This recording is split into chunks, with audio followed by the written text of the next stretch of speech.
Kunal sir, it's too late. હવે ઘરે જઈએ? Yeah, just give me a 5 minute.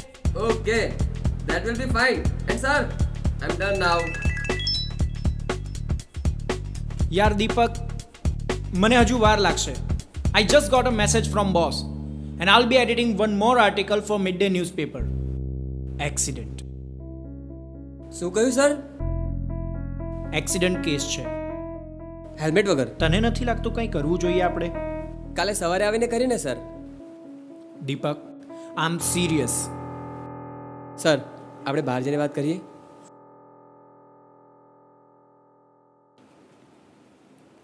દીપક, તને ખબર છે તું જવાનું કેમ કહેતો હતો? કારણ કે જેનો એક્સિડન્ટ થયો છે ને એ તારો દોસ્ત, ભાઈ કે કોઈ રિલેટિવ નહોતો.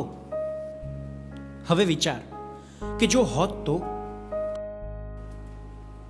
દીપક, એ કોઈનો વાલો ભાઈ, જીગરી દોસ્ત કે પછી એકનો એક દીકરો હશે. સોરી સર, ખરેખર આ એક ખૂબ જ ગંભીર સમસ્યા છે. બસ તો વિચાર હવે. સર, સુરતમાં ઓલરેડી આઈ ફોલોનું કેમ્પિંગ ચાલે જ છે ને? અને એના જ કારણે ઘણા લોકો હેલ્મેટ પહેરતા થયા છે અને ટ્રાફિકના રૂલ્સ પણ ફોલો કરે છે. પણ ઘણા લોકો હજી પણ હેલ્મેટ નથી પહેરતા. સર, તમે કંઈક તો વિચાર્યું હશે ને? દીપક, આપણા સુરતમાં કેટલા ધંધાદારી લોકો હશે? હા, ઘણા બધા. અને એમની નાની મોટી કેટલીક કંપની હશે, શોપ્સ હશે, સંસ્થાઓ હશે, જેમના પોતાના કર્મચારીઓ હશે. હા, કરેક્ટ સર. તો એમાંના ઘણા કર્મચારીઓ પોતાના રોજબરોજના વ્યવહાર માટે ટુ વ્હીલર યુઝ કરતા જ હશે. એટલે તમે કહેવા એવું માંગો છો કે દરેક કંપની તેને દરેક કર્મચારીઓને હેલ્મેટ આપશે? આપશે? અરે ઘણી કંપનીઓ આપી જ રહી છે. આપણે તો માત્ર એ કંપનીઓને લોકોની સમક્ષ જ લાવવાની છે. આ કાર્યથી દરેક વર્ષે આટલો મોટો અમારે 5,000 માણસનો સ્ટાફ છે.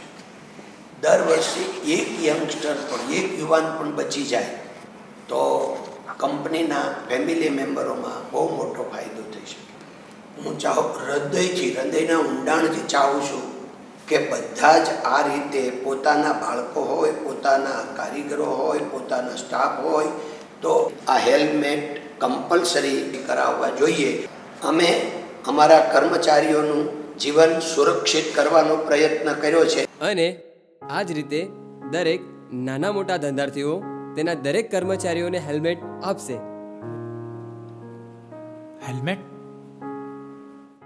હેલ્મેટ નહીં, સાચા અર્થમાં જીવન આપશે.